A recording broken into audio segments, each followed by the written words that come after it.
Assalomu alaykum mushtoq qarindoshlar. Yuqorida Allohning bir oyati qarta o'zinglarning ko'z qarashini o'tirib qo'yib baqsanglar bo'pti ekan, debdi qarindoshlar. O'g'ini o'lishni maqsad qilibdi. Boshqa qarindoshlar oyatga qarta o'zining ko'z qarashini o'tirib qo'yibdi. Alloh rozi bo'lsin.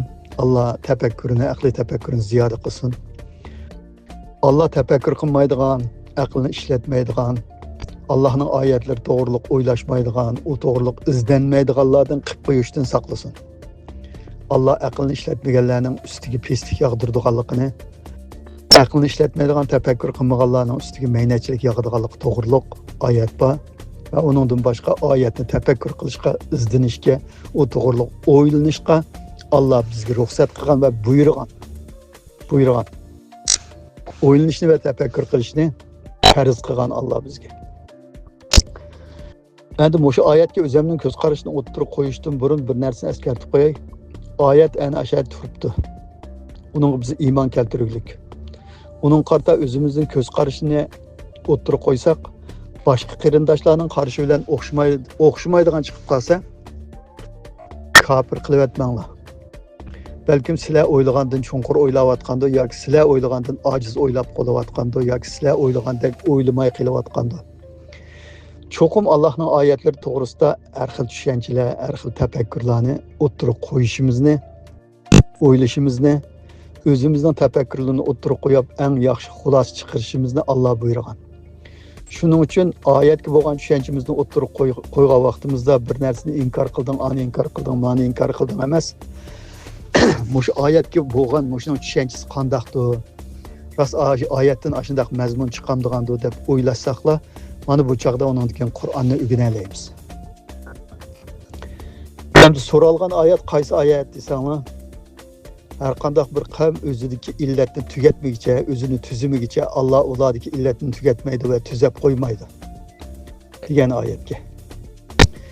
Endi meningcha mush oyatni tushunishdan burun biz qaysi oyatni to'g'ri tushungan vaqtimizda o'sha oyatdan xulosa chiqara olamiz desak, biz Sure Fatiha'daki sana ibadet qilmas, senden yardım so'rayman degan oyatni haqiqiy to'g'ri Allah yaratgan mushu dunyodagi real qonuniyat bo'yicha qilayotgan duolarimizni real dunyoga bog'lab, Allah yaratgan qonuniyatga bog'lab, insoniyatga vazifa qilgan narsalarga insonning vazifasi nima?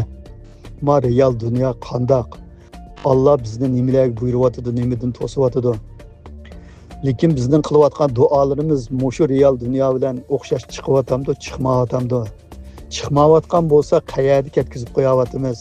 Allohga qilayotgan duoning maqsad muddaosini tushunmay qilyapmiz deb, shu duoni haqiqiy tushungan vaqtimizda desa, shu o'tirib qo'yilgan mushu oyatni desa, shu chaqda tushuna olamiz. Har qanday bir qavm o'zining holatini o'zi o'zgartmagicha Allah ularning holatini o'zgartib qo'ymaydi degan oyatni biz Sure Fatiha'dagi sana ibodat qilman, sendan yordam so'rayman degan oyatni to'g'ri tushungan vaqtimizda, to'g'ri tafakkur qilgan vaqtimizda Allah bu yerda nima da'vatidi, nima demoqchi, bizga nimani vazifa qilib bermoqchi, sendan yordam so'rash degan nima, mushni tushungan vaqtimizda o'sha oyatdan xulosa chiqara olamiz qarindoshlar.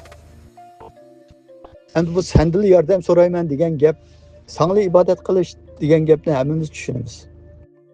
İbadetni biz Allohga tashakkur bildirish, rahmat etish, koinotni, mahluqotni, mavjudotni mushundoq yaratganlik uchun rahmat etish uchun qilamiz. Bir ishimni qilib beramdiki deb qilmaymiz uni. Qilmaymiz. Endi duo umid. Umid yetish uchun nima ish qilishimiz kerak deganda, umid yetish uchun tirishchilik ko'rsatishimiz kerak. Şu ümidimizni amalga oshirish uchun harakat qilishimiz kerak. Mishadiki sendan yordam so'rayman degan gap, sen yordam qilib degan gap chiqamdi. Sen yordam qilib desak Alloh yordam qilib beramdi. Yoki bu yordamni shu Alloh yaratgan qonuniyat bo'yicha o'zimiz topaligan vaqtda uningdan sendan yordam so'rayman degan shu so'zda rostchil bo'lamdiq degan vaqtda biz Allah yaratgan qonuniyat bilan qilayotgan duoyimizni bog'lab tushungan vaqtimizda desa, bu Allohning yordami Dünyada berilip olan yardım. Allah yardım beremdi, berip olgan mı dese Allah berip olgan. Bütün canlılık ve cansız narsalarning hammasi o'zi Allah yaratgan şu kanuniyet, şu ölçem boyunca, yani kaderdeydi. Şu ölçem boyunca hareketlandi. Canlılarning hammasi şu kanuniyet boyunca kechiringlar. Canlılarning hammasi şu kanuniyet boyunca o'zining rizqini tepib yeydi. İnsan mucho desa şu kanuniyet boyunca o'zining rizqini tepib yeydi. Bütün ishni o'zi qiladi. Sendil yordam so'rayman degan gapning o'zi nima desa, sen yaratgan kanuniyet boyunca o'zimning tirishchanligi bilan ustunlikni egallayman degan gap qarindoshlar. Sen yaratgan kanuniyet boyunca tirishchanlik ko'rsatib, a yordam beramiki, ma yordam beramiki deb butdan, uningdan, avliyodan, shayxlardan, uningdan, buningdan, aningdan, maningdan so'rab o'tmayman ey Allah. So'rab o'tmayman. Sen şunda güzel yarattın. Hamma narsani berding. Bütün nimet bilan to'ldirding bu dunyoni. Sen yaratgan kanuniyet boyunca shu yerdan tepib yeyman. Shu yerdan tepib rizqimni, bütün ishlarimni sen yaratgan kanuniyet boyunca harakat qilib ustunlikni egallayman. Rizqimni shu yerdan tepib yeyman. Boshqa hech kimdan talab qilmayman degan gap bor qarindoshlar. Hech kimdan talab qilmayman degan gap. Yig'ib aytganda biz Allah yaratgan kanuniyet bilan duoning o'ttirini bog'layolmaylik biz. Bog'layolmaylik. Haqiqiy bog'lagan vaqtimizda-chi desa, sendil yordam so'rayman degan so'zning ma'nosini qanday tushunamiz deganda, Allah bu dunyoga inson aqlini ishlatsa, tafakkur qilsa, tirishchanlik ko'rsatsa, hammani qila oladigan bir o'lchamni, bir qonuniyatni yaratdi. Aqlni ishlatsa, tirishchanlik ko'rsatsa, hech qanday bir narsaga ehtiyojimiz tushmaydigan, Allah yaratib bergan shu qonuniyatdan foydalanib, ustunlikni egallay oladigan bir qonuniyatni yaratdi. Sendil yordam so'rayman degan gap shu qarindoshlar. Shu. Nurg'un savollar tushdi. Bütün musulmonlar, 2 millatdek musulmon bor. Bu 2 millatdek musulmonning biri 100 ming bo'lsa-mu har kuni sendil yordam so'raymiz deb dua qiladi. Allah nimishki yordam bermaydi degan savollar tushdi. Duoda maqsad qilinayotgan narsani biz tushunmaylik, bilmaylik. Duoda maqsad qilinayotgan narsa Allah bir yerdan kelib, yo bizning vatanimizni apirdigan, yo bizning uyimizga pul, iqtisod tashlab qo'ydigan, birisini boy qilib qo'ydigan, birisini kambag'al qilib qo'ydigan, birisini ojiz qilib qo'ydigan, birisini kuchli qilib qo'ydigan, bir davlatlarga bir davlatni mustamlik qilib qo'ydigan unda qonuniyat bilan yaratmadi. Undaq yaratgan bo'lsa-chi desa, insonning harakat qilishining hojati yo'q. Undaq yaratmaganlik uchun tajovuz qilinglar, tajovuz qilmanglar. Hatta chegara mudofialarini qo'g'danglar demaydi. Bu ishlarning hammini o'zimizga qilishga buyurgan Allah. O'zimizga qilishga buyurgan. Shu sendil yordam tilaymiz degan gapning o'zi nima desa, sen yaratgan mushu qonuniyat bo'yicha bütün tirishchanlikni o'zimiz ko'rsatib, o'zimiz ustunlikni egallaymiz. Boshqa hech qanday birisi, ya'ni seningdan boshqa hech qanday birisi bundaq bir narsani yaratib berolmaydi, bunda ishni qilib berolmaydi.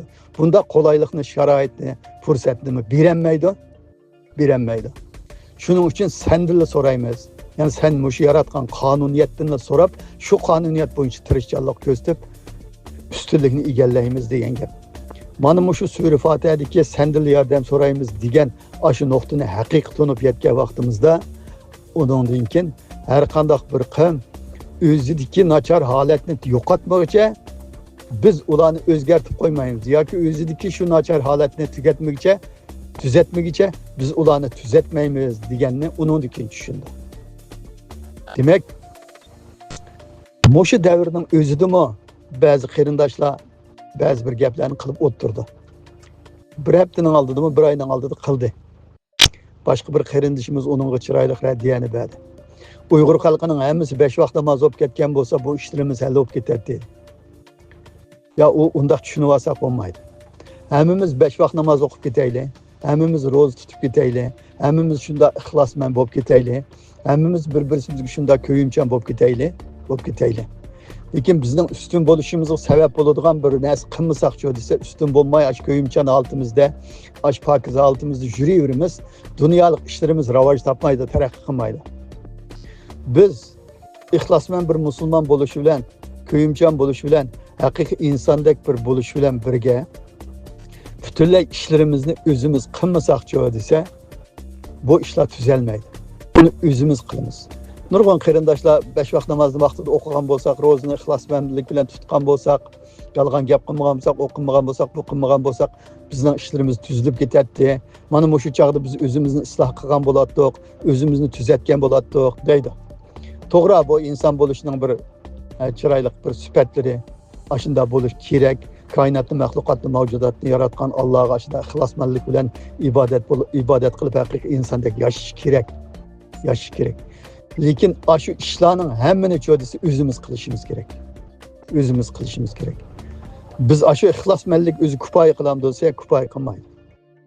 Kifoya qilmaydi. Agar shu ixlosmandlik kifoya qiladigan bo'lsa, Allohning yaratqush sifatini inkor qilayotgan, dunyo o'zligidan paydo bo'ldi deydigan vijdonsiz tajovuzchi Xitoy ishning kunni ko'rsa bo'ladi bu dunyoda. Ixlosning ustiga harakat qilmasdan samimiy bir ixlosning ustiga bir Allohning yordami tushadigan shu desa, biz bak ustun bo'lib kelsak bo'ladi. Musulmonlar bak ustun bo'lib kelsa bo'ladi. Lekin bu ixlosmand bir musulmon bo'lish bilan birga bütün ishni o'zimiz qilgan vaqtimizda, o'zimiz o'zgartgan vaqtimizda, hamma narsani o'zimiz o'zgartgan vaqtimizda oldinla o'zimizni o'zgartish, o'zimizni haqiqiy inson qilib yetildirib chiqish va uningdan keyin moddiy va ma'naviy jihatdagi hamma ishni o'zimiz qilgan vaqtda uningdan keyin biz Allohning o'sha da'vatgan oyatiga tushimiz. Asosiyatdan Allohning bu yer demoqchi bo'lgani nima desa, o'zing tuzaysa biz tuzimaymiz degan gap. Biz tuzimaymiz. Biz tuzaydigan bir yo'lni ko'rsatib qo'ydik. O'zing ustun qiladigan bir qonuniyatni yaratib qo'ydik, sharoitni, fursatni hammani berdik. Shu biz bergan narsadan desa, to'g'ri yo'lda foydalanib ustun bo'lsa degan gap.